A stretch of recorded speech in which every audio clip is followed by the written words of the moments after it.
नमस्ते।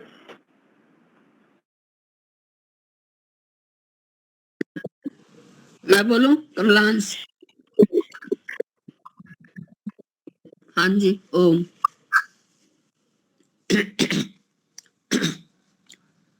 सबको सादर नमस्ते। सृष्टि बनाने वाले, महिमा तेरी निराली। चंदा बनाया शीतल, सूरज में आग डाली। सृष्टि बनाने वाले, महिमा तेरी निराली। चंदा बनाया शीतल, सूरज में आग डाली। ऊंचे शिखर गिरी के आकाश चूमते हैं। वृक्षों के मटे भी वायु को चूमते हैं। ऊंचे शिखर गिरी के आकाश चूमते हैं। वृक्षों के झुरमटे भी वायु को चूमते हैं। सरिताएं बहती कल कल, सागर में जा मिली है। चंदा बनाया शीतल, सूरज में आग डाली। सृष्टि बनाने वाले, आवागमन को देखो कैसा ये फल दिया है। किया कर्म जिसने जैसा, वैसा ही फल दिया है। आवागमन को देखो कैसा ये फल दिया है। किया कर्म जिसने जैसा, वैसा ही फल दिया है। जीवों के कर्म फल को, जीवों के कर्म फल को तेरे हाथ में है ताली। चंदा बनाया शीतल, सूरज में आग डाली। सृष्टि बनाने वाले, बच्चे किसी के दर्जन टुकड़ों के हैं लाले। संतान बिना किसी के घर में लगे हैं ताले। बच्चे किसी के दर्जन टुकड़ों के हैं लाले। संतान बिना किसी के घर में लगे हैं ताले। यूनान का सिकंदर गया दोनों हाथ खाली। चंदा बना शीतल, सूरज में आग डाली। है कौन जो उधर में चरखा चला रहा है। बुन बुन के आ रहा है रेशम का लच्छा जाली। चंदा बनाया शीतल, सूरज में आग डाली। सृष्टि बनाने वाले, महिमा तेरी निराली। चंदा बनाया शीतल, सूरज में आग डाली। चंदा बनाया शीतल, सूरज में आग डाले। धन्यवाद जी आपका, आपने समय दिया। ईश्वर का भी धन्यवाद।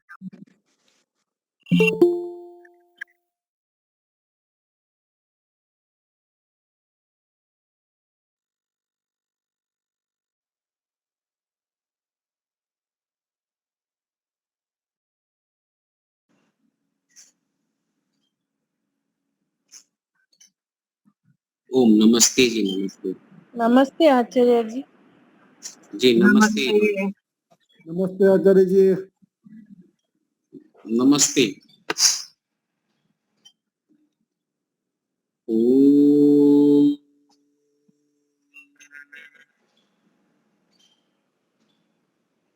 अग्नि बृहस्पति व्रतं चरिष्यामि तच्छकेयं तन्मे राध्यताम् इदमहमनिर्तात सत्यमुपैमि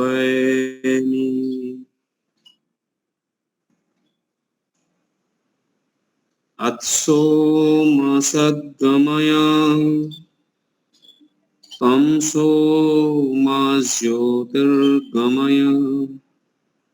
मृत्योर्माम्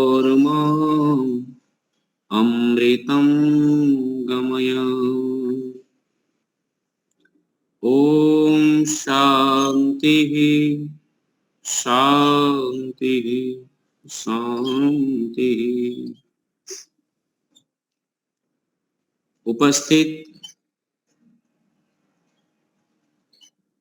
भद्र पुरुषों, वंदनीय पूजनीय मातृशक्ति,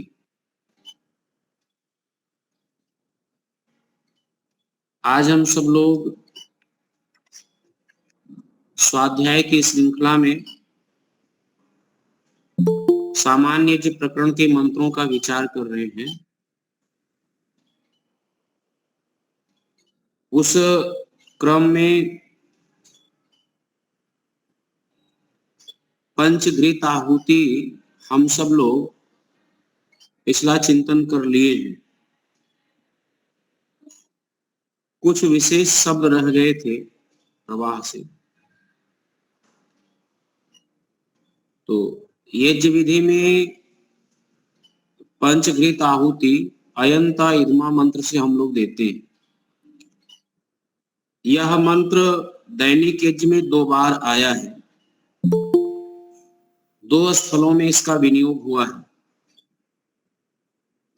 प्रथम संध्याधान में प्रथम मंत्र के रूप में, दूसरा पंचघृत आहुति के रूप में इसी मंत्र को 5 बार बोल करके घृत की आहुति दी जाती है।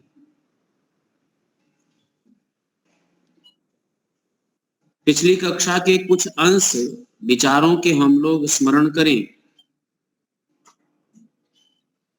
कि 5 बातों का वर्धन करना, बढ़ाना, प्राप्त करना, संरक्षित करना, असंवर्धन करना, ये हमारा कर्तव्य है। कर्तव्य और पुरुषार्थ में सम्मिलित होने के नाते हम लोग ईश्वर से प्रार्थना भी करते हैं। इन 5 अंगों में प्रथम अपनी आत्म विकास की बात हम लोग करते हैं। अयम आत्म इद्म वर्धस्व ईधस्व। तो जो प्रथम है अयम ता इद्मा, ये आत्म विकास के लिए प्रार्थना करते हैं, आत्म उन्नति के लिए। ईधस्व वर्धस्व च, यह शब्द हमें स्पष्ट रूप से बता रहे हैं कि प्रथम हमारा जो कर्तव्य है वो अपनी आत्मा की समृद्धि के लिए, आत्मा की समृद्धि का अभिप्राय यही है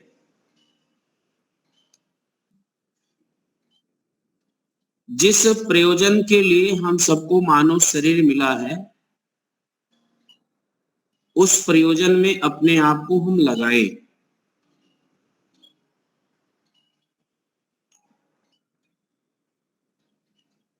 पशुओं जैसा जीवन उदर भरण के लिए,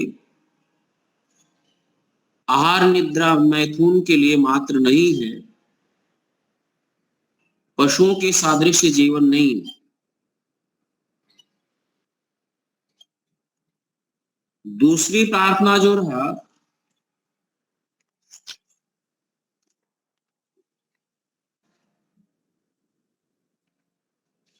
वह है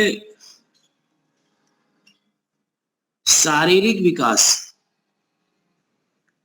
जिसमें हम लोग प्रजया बोलते हैं। प्रजया, पशुभिर, ब्रह्मवर्चस, तो इन शब्दों पर भी विचार किए थे, परंतु एक नवीन दृष्टि से भी हम लोग विचार करें कि प्रथम प्रार्थना आत्म विकास के लिए, द्वितीय प्रार्थना शरीर विकास के लिए।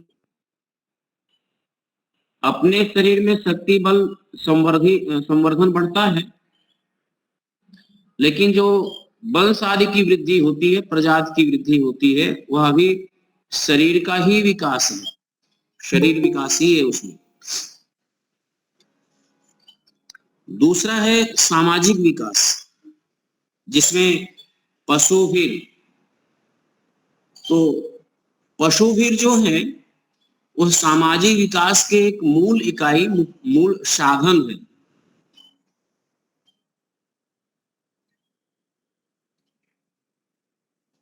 अभी वर्तमान समय में हम सबके पास में अपने विकास के साधन यंत्र आदि हो गए, लेकिन पूर्व काल में परिवहन का, भारवाहन का, कृषि का सब कार्य हमारे पशु करते थे, और इनके माध्यम से हम सामाजिक समृद्धि की ओर बढ़ते थे।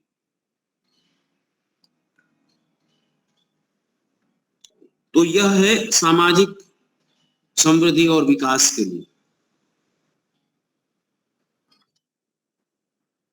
चौथी प्रार्थना जिसमें हम लोगों ने किया है ब्रह्मवर्चसेन, यह सार्वभौमिक प्रार्थना।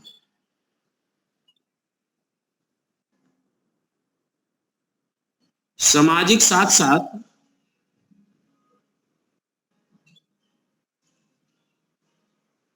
ईश्वर भक्ति, आध्यात्मिक विकास, इसको हम लोग कह सकते हैं।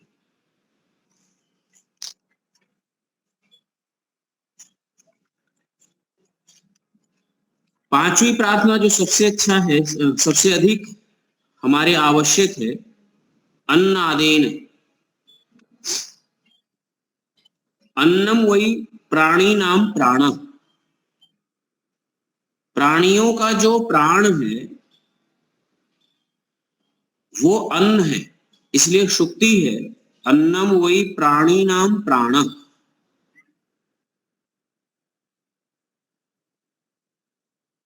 अन्न ही प्राणियों का प्राण है।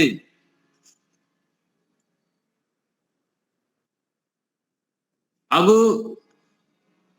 अन्न के संदर्भ में, अन्न की शुद्धता के संदर्भ में बहुत सुंदर एक श्लोक है, बहुत प्रसिद्ध भी है,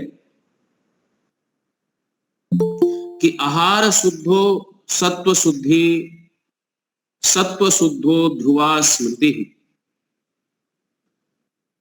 स्मृति प्रतिलंबे सर्वग्रंथीनाम विप्रमोक्षाः।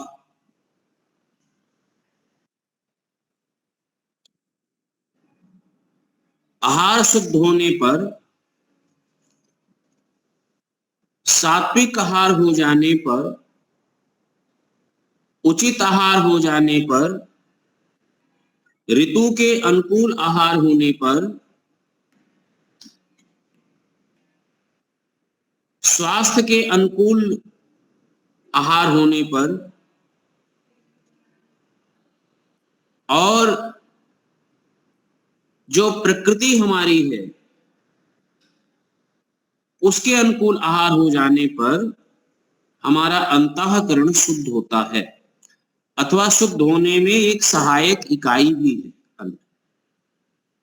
आहार की शुद्धि से ही अंतःकरण की शुद्धि होती है, और अंतःकरण की शुद्धि होने पर स्मृति का संवर्धन होता है, अर्थात हमारा मन एकाग्र होगा, और एकाग्र मन से ही हम तत्वों का दर्शन करेंगे, और तत्व दर्शन से ही हमें जन्म मरण के ग्रंथि से हम, जो जन्म बंधन का ग्रंथ है वह शैथिल्य होगा, ढीला होगा, और हम सब लोग मुक्ति, ईश्वर प्राप्ति और मुक्ति प्राप्ति करेंगे, ईश्वर का दर्शन।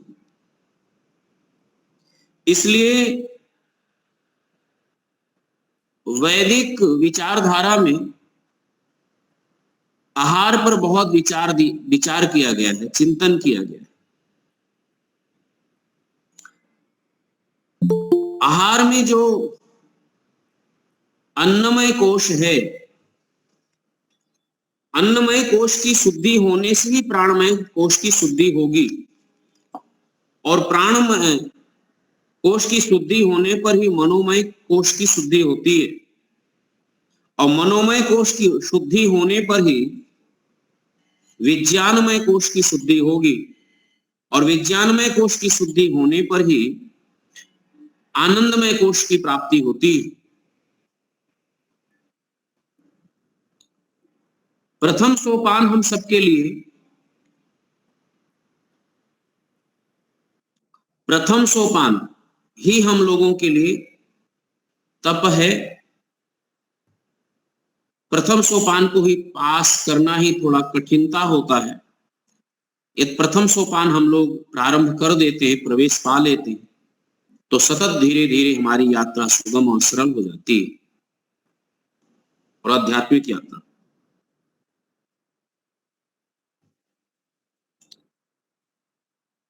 इसको और भी हम जोड़ करके देखें तो 5 हमारी ज्ञानेंद्रियां हैं।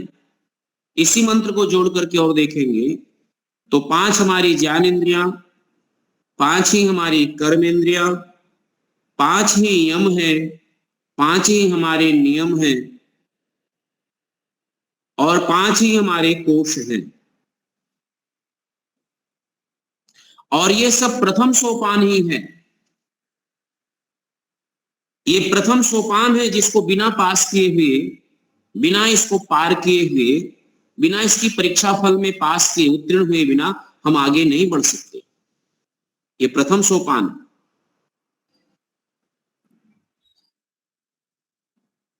कोई ये कहता हो कि हम पुरुषार्थ भी करते हैं, साधना भी करते हैं, ध्यान भी लगाते हैं, लेकिन बिना शुद्ध आहार के उसकी प्रगति नहीं हो सकती। शरीर के व्यथित होने पर मन व्यथित हो ही जाता है। शरीर में व्याधि होने पर मन में भी व्याधियां आ जाती, बाधाएं आ ही जाती।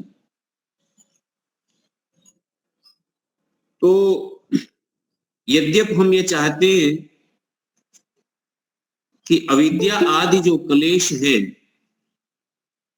उसको हम मिटाने में समर्थ हों, तो हमें सर्वप्रथम इस मंत्र पर विचार करना है, और विचार करके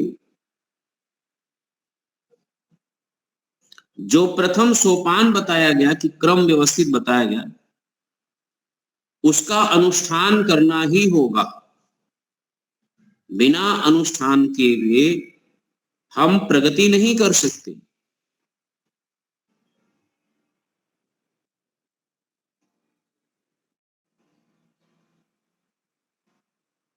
अहिंसा जो है योग शास्त्र में परम तब बताया गया है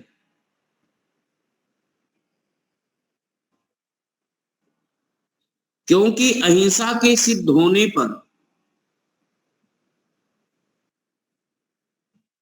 सत्य की सिद्धि होगी। अस्तेय, ब्रह्मचर्य और अपरिग्रह, इन पांचों में हमें प्रवेश प्राप्त होता है। बिना यम और नियम के बिना सिद्ध हुए योग में कोई प्रगति होती नहीं है, हो नहीं सकती। तो जैसे योग के अष्टांग योग का प्रथम जो यम है वह सार्वकालिक सार्वभौमिक है, ऐसे ही हमारे जीवन में जो ये 5 बातें बताई गई वह भी सार्वकालिक सार्वभौमिक है।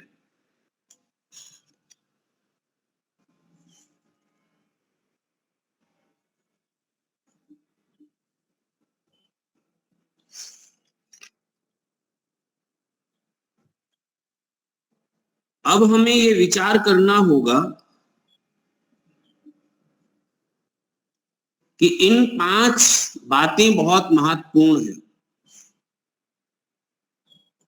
ये 5 संख्या भी हमारे लिए बहुत महत्वपूर्ण है। जब हमें किसी व्रत को निभाना होगा तो ये 5 संख्या याद रखना होगा। इन 5 इंद्रियों को शुभ कर्मों में लगाना, इस और जो 5 इंद्रियों में दोष है उसको पुरुषार्थ पूर्वक निकालना दोषों से, और इन 5 इंद्रियों का निरीक्षण करना, निरीक्षण करके जो छोटे छोटे स्थूल गलतियां हैं, त्रुटियां हैं अथवा दोष है, आलस और प्रमाद है, या इंद्रियजन्य जो हमने अभ्यास कर लिया है, उनको पकड़ करके अपने संकल्प को मजबूत करके दोषों को कम करना है अथवा दोष को बिल्कुल निर्मूल करना है।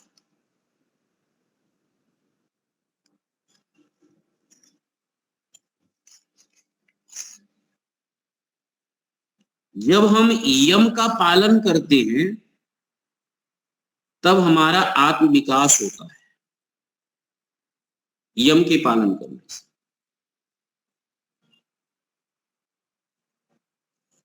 तो जैसा कि हमने कहा था अभी पूर्व में कि इन मंत्र, ये जो मंत्र है जिसका अर्थ भावार्थ पिछले दो कक्षाओं में चला है,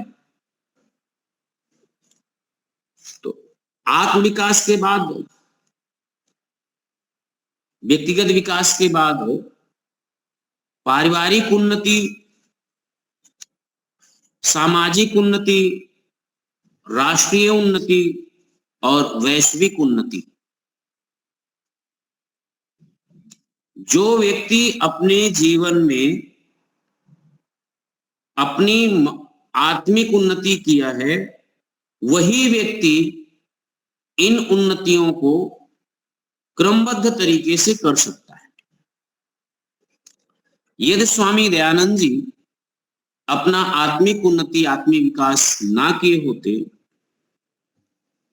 तो वह वैश्विक उन्नति के लिए इतना उपयोगी महापुरुष सिद्ध ना होते।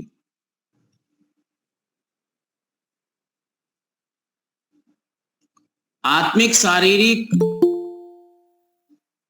और बौद्धिक सब प्रकार का स्वामी जी ने अपनी उन्नति, अपना विकास किया। उनके पास में ब्रह्मचर्य का बल था, तप का बल था, ईश्वर भक्ति का बल था, योग का बल था, और इसी के बल और प्रबलता पर उन्होंने राष्ट्रीय, सामाजिक, शैक्षणिक, आर्ष ग्रंथों का, स्त्री उद्धारक, बहुत सामाजिक कृतियों का जितने कार्य किए हैं और अंधविश्वास और पाखंडों का उन्मूलन किया है, ईश्वर का सत्य स्वरूप का दर्शन कराया है, अनगिनत उपकार किए हैं, वो इसी बल पर किए। हम भी अपने जीवन में इन शक्तियों का विकास करते हैं, इन बातों को समझते हैं।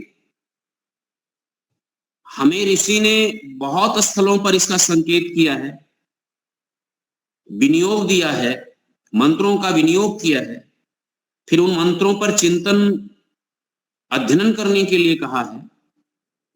वर्तमान समय में हम अपने ऋषि ने जो हमारे जीवन में दिनचर्या में जिन मंत्रों को दिया है, उन मंत्रों के अर्थ और भावार्थ पर भी हम चिंतन नहीं करते,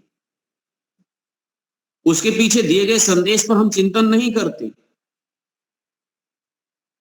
इससे ही हमारे सामाजिक उन्नति नहीं हो रही। स्थिति तो यह है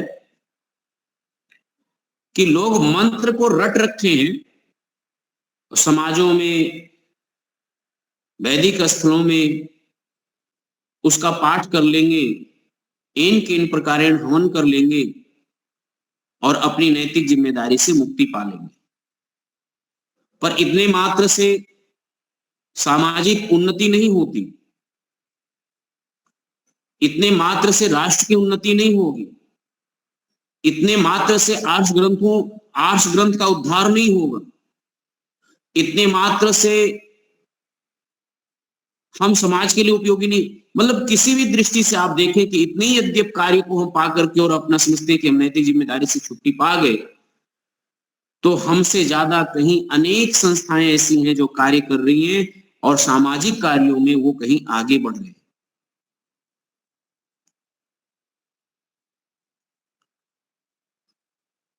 जहां पर यह उद्घोषणा था कि वयम राष्ट्रे जागृयाम पुरोहिता, यह यजुर्वेद का मंत्र है, यह उद्घोष हुआ कि राष्ट्र के लिए हम सदैव जागरूक रहें। और राष्ट्र के लिए जागरूक रहते रहते बहुत सारे स्थान, बहुत सारी हमारी समाजें आज वो खंडहर हो गई, खंडहर हो गई, छीन लिया गया हमसे। हमारी संख्याएं कम हो गई, सिद्धांत और विचार के बहुत परिपक्व। जितने विद्वान आपके पास में हैं, शायद इतना विद्वान कोई किसी समाज के पास हो, किसी संस्थान के पास हो। इतने विद्वान होने के बाद भी अब हम क्या कहें, हम किसको प्राप्त हैं। लेकिन बस इतना ही कहेंगे कि जहां पर जैसे भी जागरूकता आ रही है वर्तमान समय में, जागरूक होकर के स्वयं पुरुषार्थ करें और अपने स्तर पर जितना उपकार का, परोपकार का जीवन हो सकता है। एक महापुरुष थे, वो कहते थे कि आर्य जिस मार्ग से निकलता है उस मार्ग पर अपनी सुगंधी छोड़ देता है। जाते हुए व्यक्ति को देख करके लोग प्रेरणा ले ले, देखो कि ये जा रहा है, ये आर्य है, ये वैदिक है, ये वेदों का मत वाला है, ये लोग प्रेरणा ले। कोई एक मनीषी जा रहा है,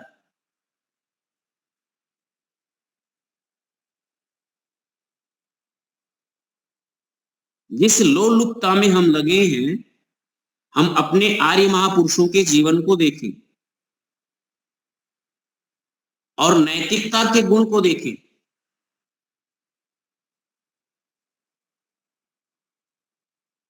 मर्यादा पुरुषोत्तम राम एक आर्य महापुरुष है, लंका पर विजय प्राप्त कर ली, सर्वत्र ऐश्वर्य है,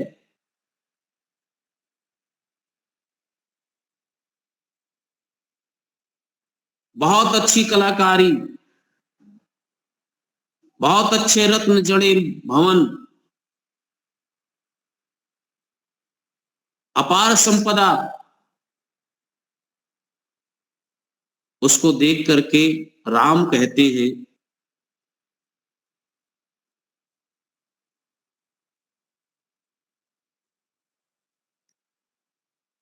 नायम स्वर्णपुरी लंका रोचते मम लक्ष्मण जननी जन्मभूमि स्वर्गादपि गरीयसी।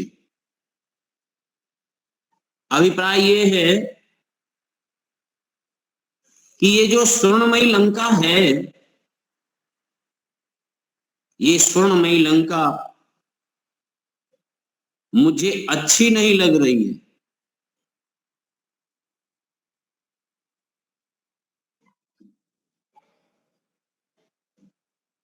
नायम नायम रोचते, ये मुझे अच्छा नहीं लग रही है। हे लक्ष्मण, जो जननी जन्मभूमि होती है वो स्वर्गात अपि, स्वर्ग से भी बढ़कर, गरीयसी, स्वर्ग से भी बढ़कर होती है, प्रिय होती है। ये राष्ट्र प्रेम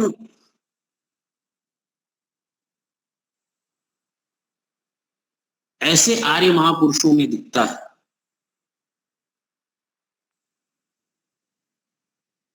तो इस मंत्र में एक एक मंत्र के एक एक पद को और पद के एक एक शब्द को लेकर के जब विचार करें और विचार करके उसको जोड़ेंगे तो मंत्र में तो जो पद मिलते हैं वो पद वैदिक शब्द से, वैदिक शब्द होते हैं, थोड़ा कठिन होता है, लेकिन जब उसको और खोलिए और खोल करके चिंतन मनन करिए तब उसके भाव ग्रहण होते, बड़े दिव्य भाव ग्रहण होते।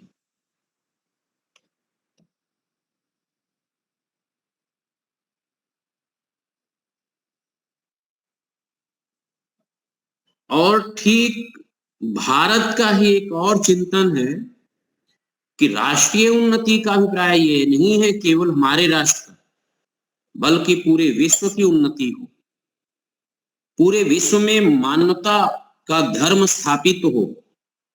ये यहाँ के ऋषियों ने ही चिंतन दिया है।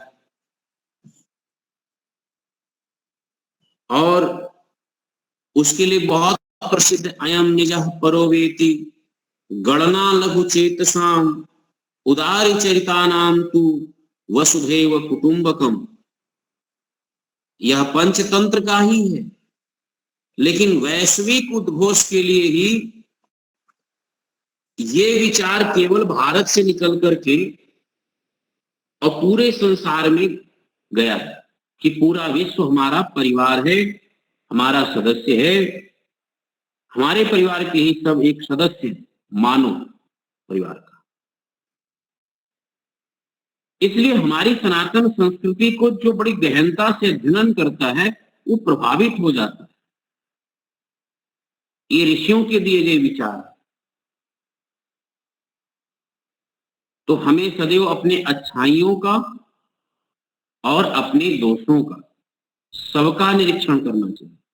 प्रथम अपने व्यक्तिगत स्तर पर, दूसरा सामाजिक स्तर पर, तीसरा राष्ट्रीय स्तर पर, चौथा हम कह सकते हैं कि वो वैश्विक स्तर पर भी इसका बुद्धिमान लोग, जीवन लोग इसका निरीक्षण करते रहते हैं। एक वैज्ञानिक है, वो वैश्विक स्तर पर सारा आविष्कार करते हैं, उनका जो चिंता का विषय होता है वो पूरा वैश्विक स्तर पर होता है। जिस प्रकार से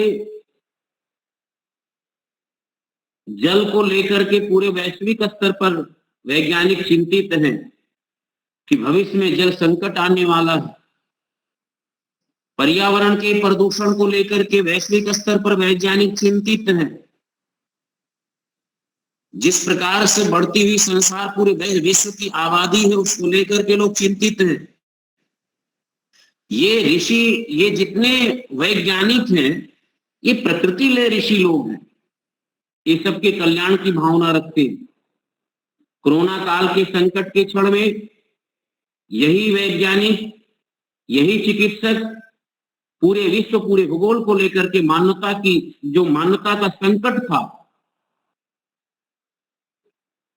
उस संकट से निजात पाने के लिए सब लोग एकजुट होकर के, पूरा देश मिलकर के इससे लड़ा है, पूरा विश्व मिला है। ये बात तो ऋषियों ने वसुधैव कुटुंब की भावना, परिवार की भावना अनादिकाल से दिया है, बड़े प्राचीन काल से दिया है, और इसकी संकटकालीन अवस्था में इसकी आवश्यकता पड़ती है। लेकिन वही पश्चात संस्कृति, अपसंस्कृति, जो विकृति है कि मैं ही हूं, मेरा ही है, मेरा ही वर्चस्व बना रहे, मैं ही राज करूं, मेरे ही अधीन पूरा विश्व रहे, ये भावना सदैव युद्ध को जन्म देता है। और युद्ध से अभी तक पूरे विश्व में बहुत सारे युद्ध हुए हैं, उस युद्धों से कोई हल नहीं निकला है, विनाश ही हुआ है।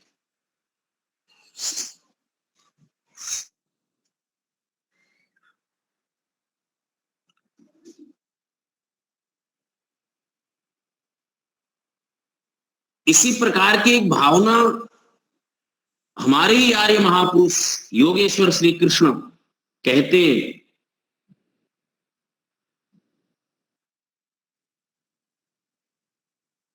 कि जब तक हम पूरे विश्व को, इस ब्रह्मांड को, परमाणु से लेकर के पूरे ब्रह्मांड की स्थिति को यथावत दर्शन नहीं करते, यथा तथ्य दर्शन नहीं करते, तब तक इसके राग में, इसके मोह में व्यक्ति फंसा जाता है। तो दर्शन कौन करता है? वो योगी करता है। तब उसमें लोभ, लालच और इस प्रकार का दंभ, अहंकार से वो निजात प्राप्त करता है, निजात होता है, ऊपर उठता है, उपरम होता है।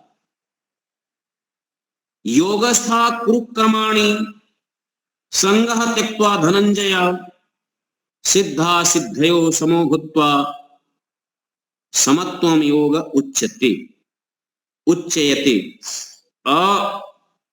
यद्यप हम यदि ये कहें कि अपनी आत्म विकास से सर्व विकास निहित है, स्वयं के विकास, स्वयं के सुधार से समस्त स्तरों का सुधार निश्चित है, तो हमें अपना उसके एक इकाई हम है, यानी मैं है, प्रथम एक इकाई मैं है। प्रथम इकाई से प्रारंभ करें तो पूरा जो अवयवी है, यानी जो पूरा समग्र जो आपको भूगोल दिखाई देता है, समग्र विश्व, समाज, मानव, सब कुछ दिखाई देता है, उनमें कुछ ना कुछ हम अपना योगदान दे सकते हैं। तो ये कौन कर सकता है? तो ये योगी कर सकता है, यह योगी ही कर सकता है, ईश्वर भक्त ही कर सकता है। और जो योगी और सर्वभक्त यानी परोपकार की भावना लेकर के मूलभूत जो बैठा है, वही इस कार्य को कर सकते हैं। इसीलिए हम इसमें अपने आप को ईंधन बना करके परमात्मा के यज्ञ से अपने आप को जोड़ देवे, परमात्मा रूपी यज्ञ से स्वयं को हम जोड़ देवे। तो अयम ता इधमा ईधस्व वर्धस्व च। जब हम अपने आत्म विकास को, अपनी आत्म विकास की यात्रा को परमात्मा के यज्ञ रूपी यात्रा से जोड़ देते हैं, तो हम समस्त कार्यों के लिए उपयोगी हो जाते हैं, चाहे वो व्यक्तिगत स्तर का हो, राष्ट्रीय उन्नति के लिए हो, सामाजिक उन्नति के लिए हो, पारिवारिक उन्नति के लिए हो, सब से जुड़ जाते हैं और हमारे जीवन से अनायास ही ये श्रेष्ठ कर्म, उत्तम कर्म, यज्ञ कर्म प्रारंभ हो जाता है। और तब अग्निहोत्र मात्र नहीं होता, अग्निहोत्र से यज्ञ का रूप ले लेता है। जब हमारा जीवन परमात्मा के कार्यों से जुड़ करके परमात्मा के इस यज्ञ रूपी यज्ञ में हम एक आहुति बनते हैं, जुड़ते हैं, उदेति सविता ताम्रः ताम्रा एवा समेति च संपत्तो च विपत्तो च महताम एक एके रूपता। अभिप्राय ये है कि एक रूपता की स्थिति, योग की स्थिति, समत्व की स्थिति और अपनी साधना को प्रगति की स्थिति में आना, आत्मयाजी बनना, राष्ट्रयाजी बनना, परिवार याजी बनना, तब हम इसमें बन करके सफल हो जाते हैं। अब इसी प्रकार से ये बहुत पावन संदेश पंचभृत आहुति में है। पंचभृत आहुति के पश्चात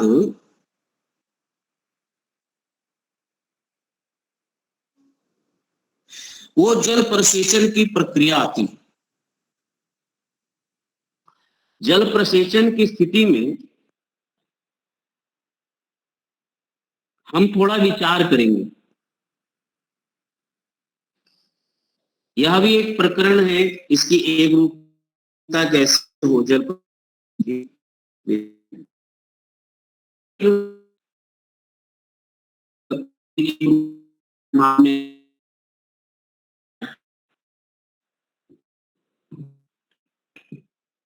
तो यह मंत्र जो पंचभृत आहुति है अभी संपन्न हुआ है लगभग में। कोई प्रश्न है पूछ लीजिए, नहीं तो फिर जल प्रसेचन के प्रकरण को हम आगे बढ़ाएंगे। 10 मिनट है समय।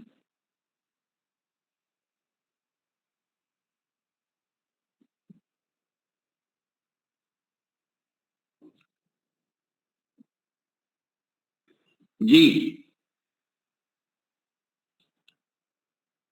तो अब आगे हम बढ़ते हैं। ये जो लास्ट में नान्या देन समिधय स्वाहा, इसका अर्थ थोड़ा सा बताइए।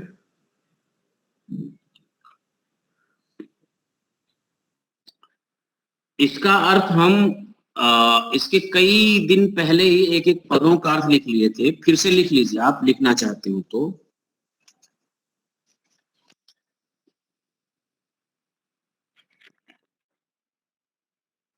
पहले तो हमें इसके पद को समझ लीजिए। अयंता इधमा,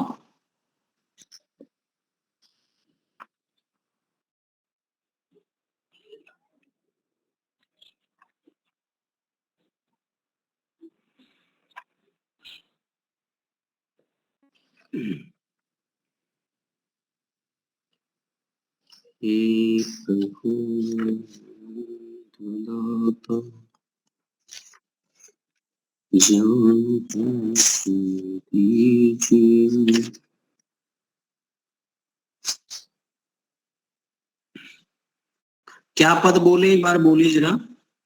लास्ट में जो आता है नान्या देन समिधय स्वाहा।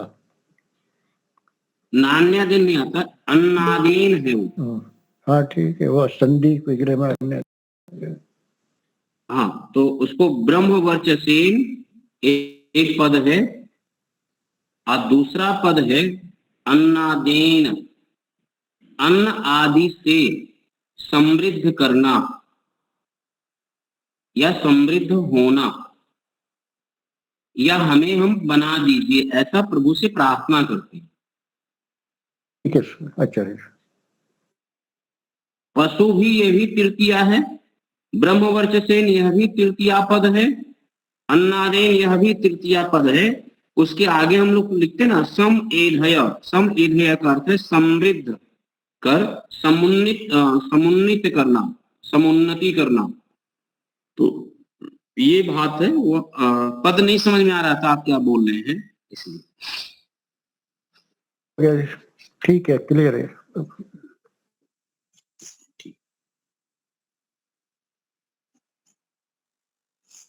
तो अब आता है जी हम लोगों के पास में, वो आता है जल प्रसेचन। जल प्रसेचन जो है, पहले यज्ञ की वेदी को हम लोग समझ लें। जो यज्ञ की वेदी है वो 3 मेखला है,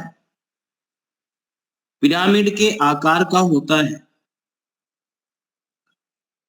जो ईशान कोण होता है, तो पूरब का और उत्तर दिशा का जो कोण होता है उसको ईशान कोण कहते हैं। और जो पूरब और दक्षिण का कोण होता है उसको अग्नि कोण या आग्नेय कोण कहते हैं। पश्चिम और दक्षिण का कोना जो होगा कोण, वो होता है वाव्य, और जो उत्तर और पश्चिम का होता है वो नैऋत्य।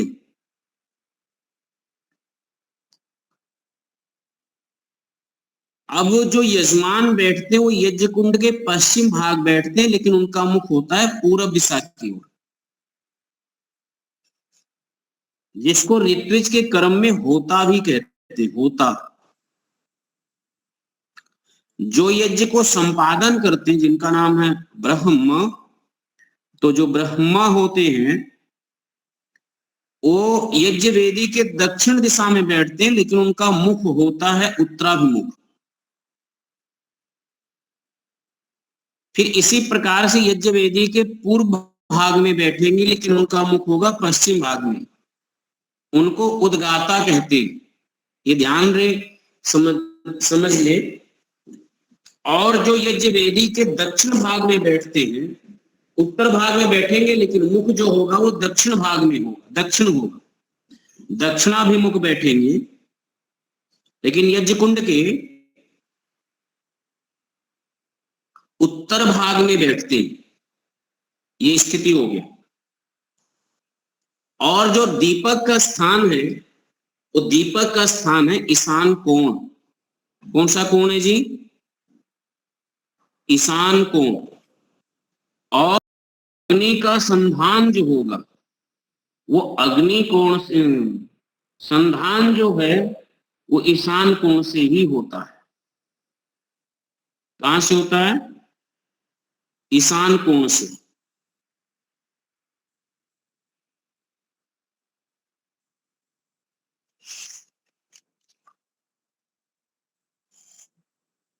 और ईशान कोण से, ये तो अज्ञाधान मंत्र के प्रकरण में आया होगा। 3 मेखला है, वो 3 मेखला भी लोग अलग अलग से उसकी संगति लगाते हैं कि इस प्रकृति में मुख्य रूप से सत्व, रज और तम, इन 3 गुणों का प्रतीक वो है। ऐसा भी लगाते हैं कि 3 लोक है इसलिए 3 लोगों की संगति लगाते हैं। यदि किंचित जो भी कुछ हो, लेकिन ऋषियों ने सिंबॉलिक कुछ बनाया है कि नहीं बनाया ये तो नहीं पता। जोड़ करके देखने से उचित समाधान मिलता है। कोई देख रहा हो तो यदि उसकी हानि नहीं है, सिद्धांत की कोई हानि नहीं है, तो देख भी सकता है, भावना तो कर सकते हैं। लेकिन हमारे दृष्टिकोण में यज्ञ जो है उससे हमारा पर्यावरण जुड़ा है और हमारा शरीर जुड़ता है। तो नाभि से ऊपर तक की जो मेखला होनी चाहिए,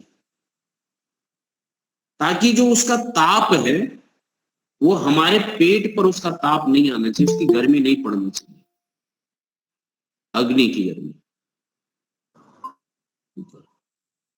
क्योंकि यद्यपि अग्नि के ताप हमारे शरीर के निचले हिस्से पर पड़ेगा, तो जो वायु प्रकुपित होगा वो वायु प्रकुपित होकर के मस्तिष्क के ऊपर जाता है और मस्तिष्क के ऊपर जाकर के हमें हानि पहुंचाएगा।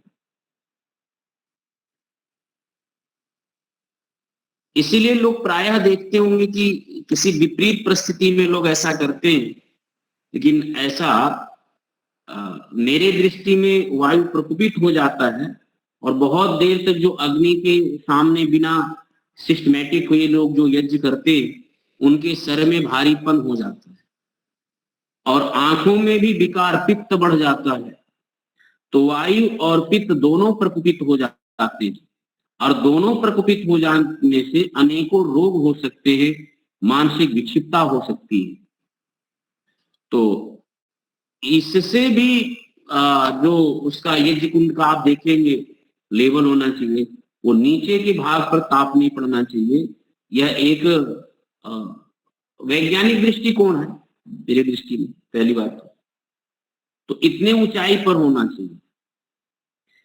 इसी प्रकार से जब हम अंत्येष्टि संस्कार करते हैं तो ऋषि ने जो अंत्येष्टि संस्कार में जो अंत्येष्टि का स्थल निश्चित किया, उसका कुंड बनाने का जो निश्चित किया है वह भी इसी प्रकार से निश्चित किया है और वह नरमेध यज्ञ है। नरमेध यज्ञ उसको कहते हैं, मेध यज्ञ कहते हैं,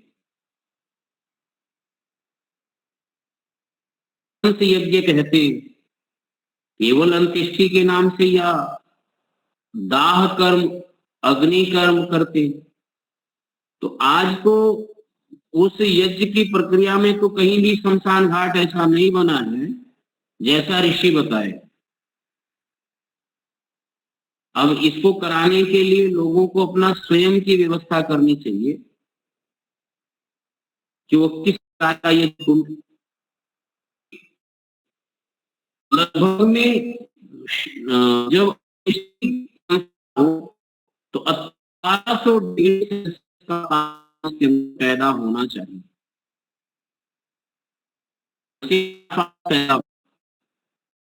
तो ये शरीर बहुत हो जाता है, होकर के तत्व में विलीन होता है और शीघ्र होता है।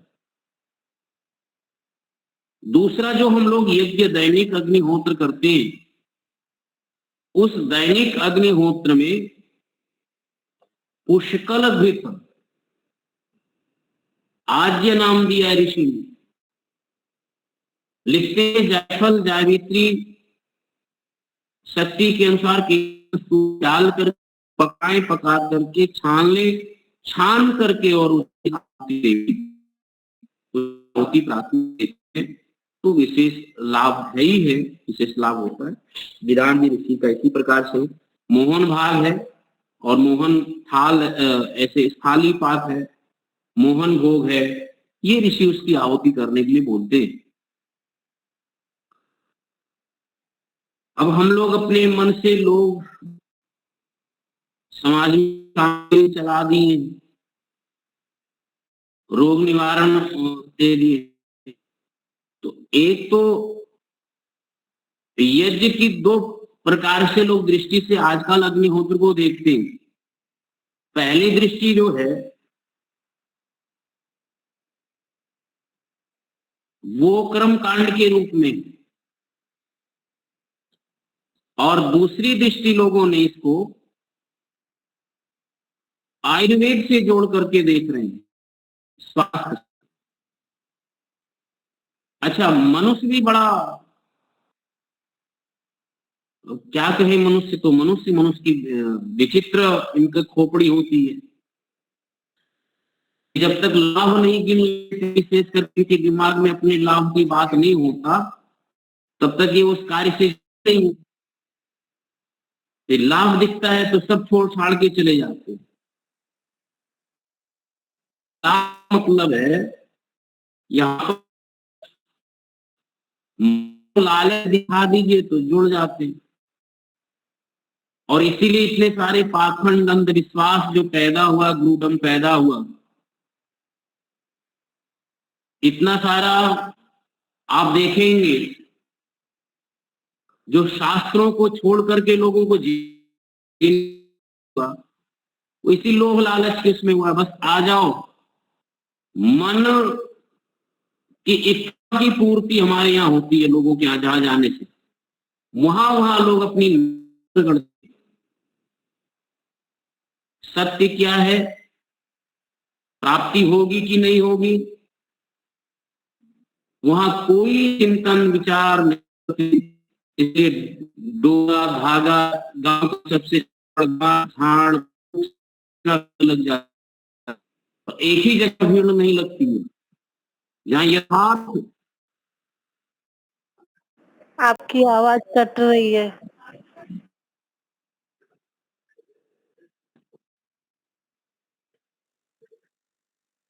अब आ रही है, एक मिनट रुके।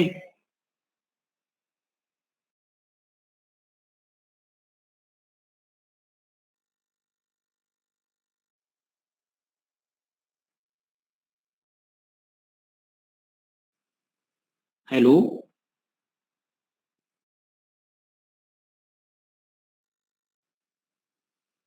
हेलो, आ रही है अब? आपकी भी आवाज कट रही है। हेलो, ठीक से आ रही है?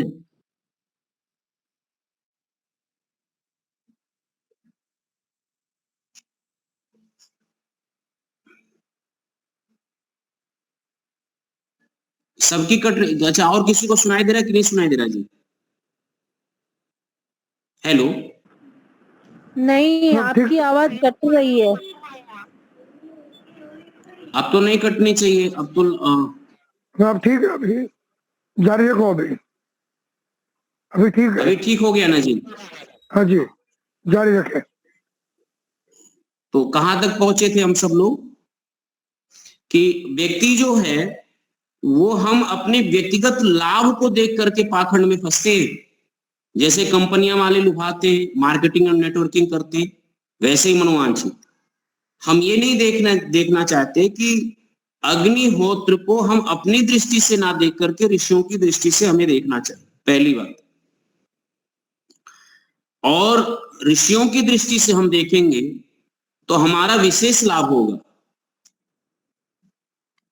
अब कुछ लोग अपना व्यक्तिगत दृष्टि इच्छा की पूर्ति के लिए, उसके विषय में लोग नहीं जानते, लेकिन अभी पुत्रेष्ठी यज्ञ करते हैं।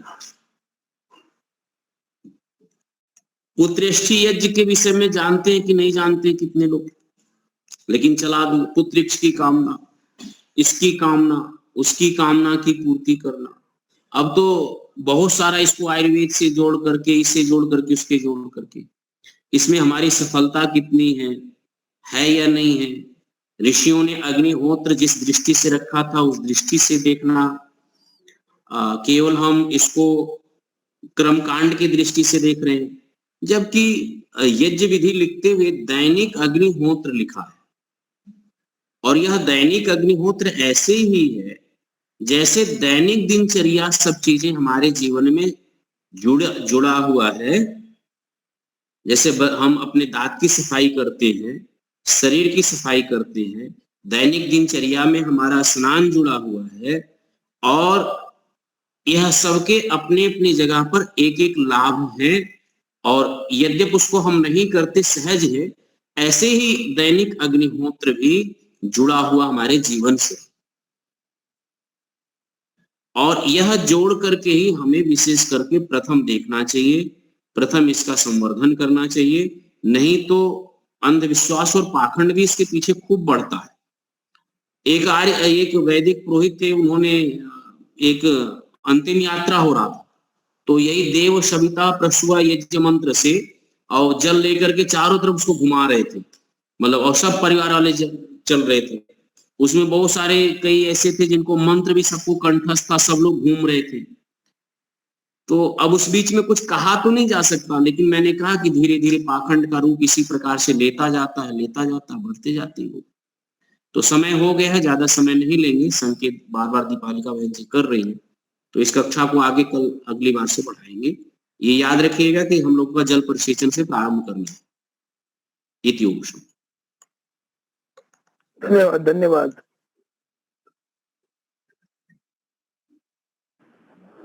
धन्यवाद आचार्य जी। जी धन्यवाद आप सबका।